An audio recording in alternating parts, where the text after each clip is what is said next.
Everything seemed for me that this would be last days of my life.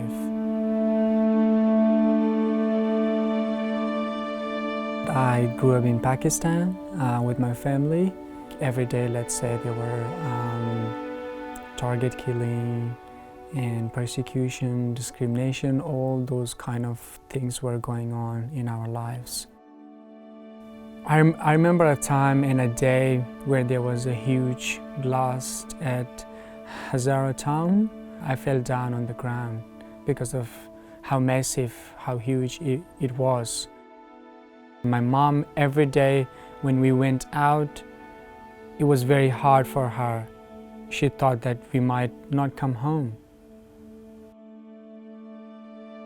2009, Dad decided that it's enough for him. He wanted us to have a better life, a good quality life and get education. So he got the boat and reached to Christmas Island. He was at the detention centers for 2 years. And after some time, he got out and he got his permanent residency.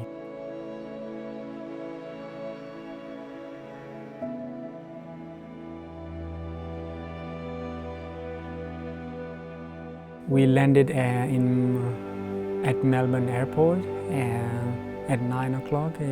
Exactly, I remember the time. We walked through the gates, and there my dad was standing with flowers for us, and then Mom and my little brother, he just ran to my dad and they hugged. It was a family reunion after a long time, and we knew that we all can be together now with no, let's say, with no other issues. We'll have a better life now, all together. Liaqat is a school-based apprentice and trainee here at GOTAFE, which means that one day a week he's been, for about the last 18 months, he's been working at GOTAFE Client Services Department. My role at GOTAFE is around developing a social justice framework for across our whole organisation. A part of that work is that we've employed 19 social justice champions to help us to consult with community, staff, students around what they want to see at GOTAFE to make it more welcoming and accessible. And Liaqat is one of our social justice champions. I'm passionate about young people, how they can contribute, how they can make a change, even in their communities and in the world even.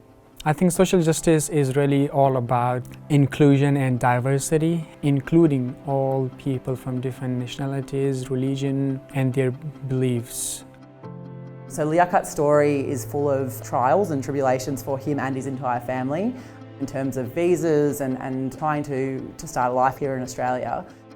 I suppose hearing his story makes me realise the amount of trauma and loss and I suppose difficulties that people can go through in terms of wanting to live a safe and meaningful life.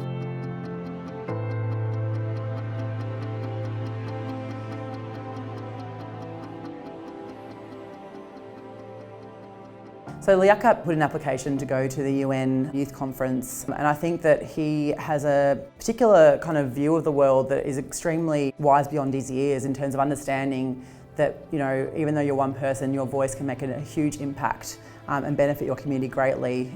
Model United Nations is a simulation of UN, United Nations. It's very similar to United Nations how it works. We students act as a diplomats of the country. On the third day, all the committees, their spokesperson came and spoke in front of the General Assembly and presented their resolution paper. They basically had to present their position paper to the entire room full of people, and these are people from diverse backgrounds and industries and really kind of quite well-known politicians in the regions as well, about what their position was on these two important issues. He's passionate, he's articulate, he's absolutely, at the forefront of his mind is social justice and equity for all people. And I think that is something that often you don't find in people of his age at 18, to have that worldview. And I think that that's what really stood out.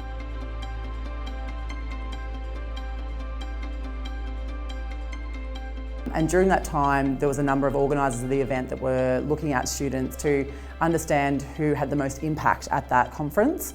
And part of the award for Outstanding Diplomat was around how many other countries within the room you could convince or persuade, I suppose, to agree with your position.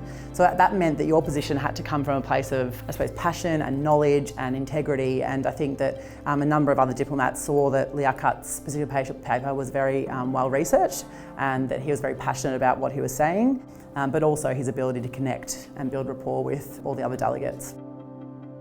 But he wants to mobilise other young people from refugee backgrounds to have a voice and to be heard. And so he talked to me about wanting to do a similar UN model conference in Shepparton for regional refugee young people to see if we can get some movement around some of the issues that regional young people are seeing around their communities.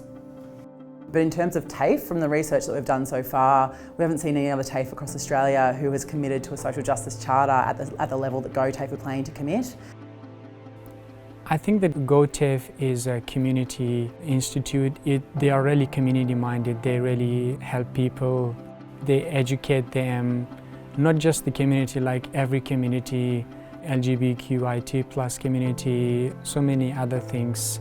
And since then, GOTAFE has been a home for me, and I have learned so much and met so many people that I admire them.